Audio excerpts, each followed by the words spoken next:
Hello, welcome to Dissident Canada. My name is Tyler. Today, I'm going to be talking about the US-Canada trade deal, what seems to be going on, and some of what possibly has happened over the last couple months in the background. Why Carney seems to not be able to get a deal, why maybe that's not his strategy anymore, and whatever else I throw in there. So, I just want to say why maybe Trump is going so hard at Canada now. Um, which goes back a couple months, and then why I think negotiations broke down. I think the sticking point is China.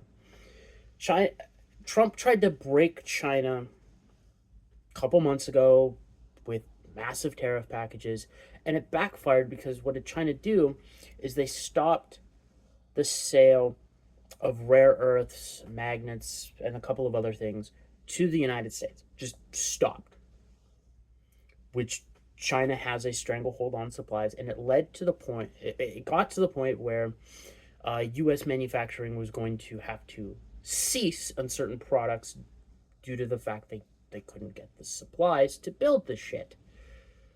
So Trump couldn't. Trump hasn't had a direct strategy to deal with China. It's a little embarrassing from his perspective that he went so hard and he had to back off. He was forced to tap. That is what happened. There still is not a deal with China. It is an agreement to negotiate a deal. Very different. It's very similar to what he's done with other countries. Um, so Trump has had to shift focus. He can't go at China directly. He can't go at specifically say also Russia directly with his sanctions packages because that he's threatening. He tried to do it with India, and then that's really backfired and hasn't worked. But so you can't go after China, but he's sticking point with Canada is Chinese influence in Canada. So he can go hard at Canada because there's not too much Canada has that America can't eventually do. The problem being the automotive sector for America, um, and ancillary around that, and he can probably get a good deal for farmers eventually as well. Um, but it's the automotive sector that's going to really hurt him specifically in not getting this deal. But other than that, it's one small, relatively small sector. Very important for his base, but in the larger operations, he can strong arm Canada. Okay, so that makes that's my thinking of why Trump's going so hard in Canada because Canada has become a major point of operation for the Chinese in their, I don't want to say war because it's not hot and it's not kinetic. Um, you could say Cold War, but again, the Cold War was always very much about checkmating into kinetic warfare, not um, poking your enemy until death by a thousand cuts. So China and the United States are in this dance for global dominance. Both are not doing too well at it. I mean, the United States is obviously very dominant, and China is as well, but China's got domestic issues, domestic problems that are preventing it from doing what it absolutely needs. It's also got an ideological problem that prevents it from actually ever really becoming a dominant power. Um, so, again, it's my reason why Trump is can make a deal with the UK and the EU. They made promises, but whether or not that shit comes to pass is up in the air. It's probably not. It's the same thing with the NATO stuff. Everybody smiled and shook Trump's hand and said, "Yes, sir, we'll increase spending," and then they haven't really done anything for the most part. So It's the same thing with the defense spending packages, as far as I'm aware. Those stimulus packages haven't really gone out in the EU yet, so who knows? So that's why I think Canada can't get a hey, we'll just smile and shake Trump's hand and let him have the W. I think that's a part of it, okay? And I think that started to happen, or that was the strategy right away. And I think once China made Trump tap, okay, that strategy of just smile and let Trump get the W was not going to work for Canada. So I think Carney's strategy is a game of chicken. And it's a very dangerous game of chicken, by the way. He is going to use global macroeconomic factors as his strongman. And the lack of people understanding it to get Trump to make a deal. At least that's probably the idea. The other idea is Trump could be just screwing with Canada, putting on the heat, so that when we renegotiate the current trade deals that are in place, Trump has an upper hand. That is also a possibility. But I think Carney's strategy, it's very devious and very central banker of him. It's playing chicken. And I did talk about this the last time I talked about the trade deal, which was before I got sick there. But I'm going to explain it a little bit more in detail. Where if you look at how Canadian government works, it is very resistant to doing change. You can see this over the last couple months of Trudeau's prime ministership, where there were multiple no confidence votes to get a snap election, or to get an election. But every time it failed because it was the political establishment, so to speak, or the political aisles didn't want to actually have an early election. You can see this with the Conservatives and the Bloc. The Bloc had their own vote of no confidence, what they led, but the Conservatives wouldn't back it, and vice versa. Happened a couple times. It was not completely surprising if you understand the background game. They wanted as much time as possible to let Trudeau stew and let him fail so they could rise. And they didn't think they would get a late swap out, which they should have been prepared for. But anyways, so the Canadian establishment is very stagnant to change. And with Pierre, at least for another, as of recording this, 7 days not being in office, there's not going to be a real charge for another election. Plus, I don't think any of the politicians in Parliament at the time have the balls to actually be like, no, this is the right thing to do. We need to push this subject. Scheer, as the acting opposition leader, should have been trying to tap the Liberals for the last 100 days and have failed. So what I'm trying to get at is Canada's establishment for the prime ministership affords him a lot of leeway and a lot of power and a lot of political room to maneuver without consequences, or without major consequences. So, like, Carney can be a righteous prick like Trudeau was, and likely get away with it, even with such a slim margin in Parliament, because it's the way Parliament operates is very static, and it's resistant to actually doing the fucking thing. Whereas you look at the United States and you look at how you have midterms coming up next year, which Trump has already damaged his own brand by acting the way he has when it comes to foreign policy and war and the Epstein case, which he continues to do. I just watched another video of him saying, yeah, no, I don't.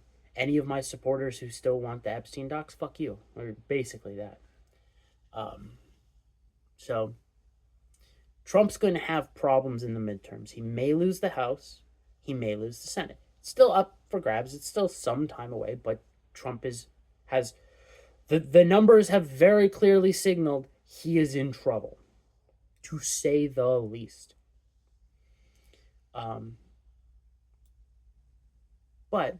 all right, if you look at where the Rust Belt is, where the manufacturing is for the auto sector, the mostly impacted by the tariffs, to a certain degree, there's a whole bunch of articles now coming out being like, it's affecting more shit than we thought.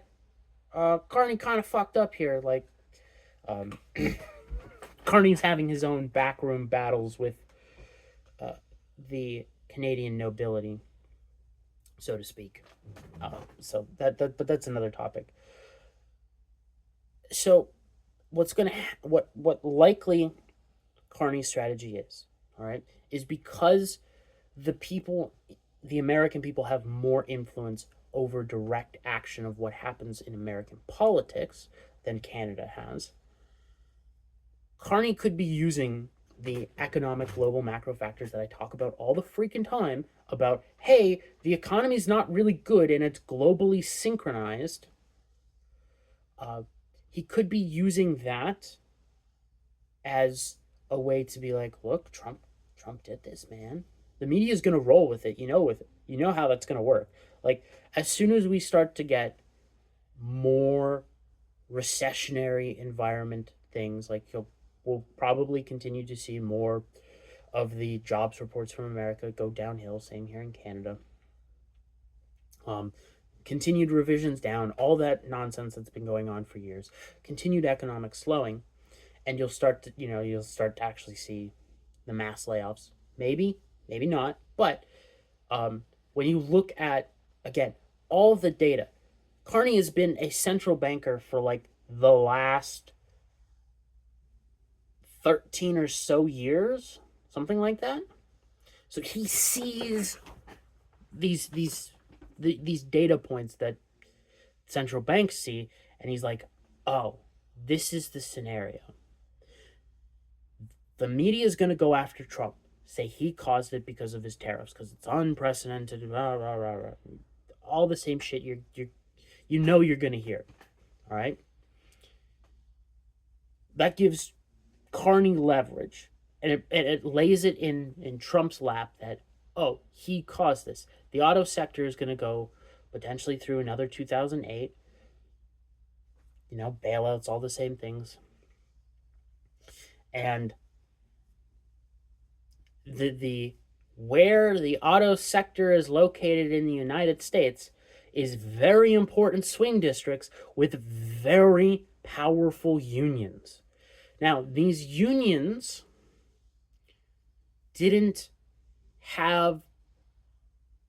they were backing Kamala Harris, but the union workers voted for Trump, okay? But now what happens when you have a economic slowdown, let's just say it kindly, and your guy is getting blamed? Rightfully or wrongfully so, it doesn't matter. Is there going to be a little bit of buyer's remorse? You're not going to vote R? What if Trump gets a deal then? Maybe it's not that much better of a deal, but it's a deal. And things, money starts flowing again. Whether or not it actually starts picking up is a different thing, but money starts flowing in the auto sector. I think that's Carney's strategy, is to use the dynamics of what's happening economically, whether or not we're going actually into a slowdown of say 2008, or going back to say the 2010s of we're just going to trade sideways. You're seeing that type of scenario shape up. And he's going to use the political sector to put immense pressure on the United States, because guess what? The Democrats will freaking jump. If there is problems in the U.S. auto sector, you can guarantee you will have the likes of AOC and every other Democrat who has a microphone due to certain agencies and use that as a cudgel against Trump. Now, that reaches and the damage that can be done, who knows, because the media has discredited themselves, the Democrats have also discredited themselves, but it still helps Carney, which would allow him to get a better deal and maybe not have to deal with as much pain with the sticking points of, say, China or border security, or potentially what Trump wants to get done in the Arctic. Because if we're talking about the Arctic, that is one of the topics that is supposed to be discussed with Putin and Trump in the upcoming Friday Alaska meeting. And while the United States and Russia can get a lot done by themselves about whatever they want to get done in the Arctic, if they want a stranglehold of the Arctic, they need Canada. Canada has international waters that go way out into the Arctic, basically to the North Pole. Actually, I think it might be past the North Pole. I'm working off memory here. Give me some leeway. Which would allow a very good trade corridor and a corridor of control of the North Pole, or the northern polar region. You'd probably see a military base and expect Canada to front some of it at the very least. So I think, I think this is generally Carney's idea of just, if he can sit back and wait and do the minimum amount of PR with Canadians, maybe continue wrestling with all the small factions in Canada that you have to wrestle with to get some shit done. Although I don't think he actually has to. He could just start ramming stuff through.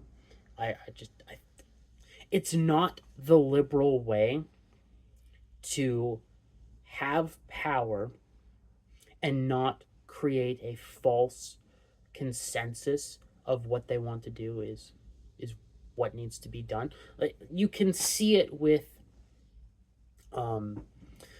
the hiking and so-called bans due to fire season being supposedly worse than it ever has been in Canada, and then the forest lockdowns, as we should call them. The federal government, if it wanted to, could very well just issue that. But by getting the premiers to do it first with the Conservative, and then whoever the Manitoba guy is, and I think today Ontario signed on to basically the same dumb shit as well. You create this consensus that allows you to create a media narrative of, well, look, the people we hate on the blue team, well, even they're being reasonable. So all you people out there who are saying this is dumb, you're wrong. That's how they think. So keep an eye out for that stuff. And it does take time to create that kind of narrative especially when you're walking back over a decade of liberal policies. I still think there's a pipeline announced relatively soon. I still think it's the best way to knock the wind out of Pierre's sails, if you wanted to do that. I mean, knock more wind out of his sails. Like, he does it himself all the time. So that's my take on what's going on right now with the trade shenanigans. It's hard to tell because it's mostly backroom stuff, and you can't trust what comes out of Trump's mouth when he's talking about deals, and you can't trust anything that comes out of Carney's mouth because Carney's a freaking viper. Like, because remember, Trump thinks he's won against China when he had to tap. Like, the guy sometimes buys into his bullshit a little too heavily. Anyways, that'll be the end of the video today. See you tomorrow with some topic. Maybe I'll talk about what potentially is going on with these forest lockdowns.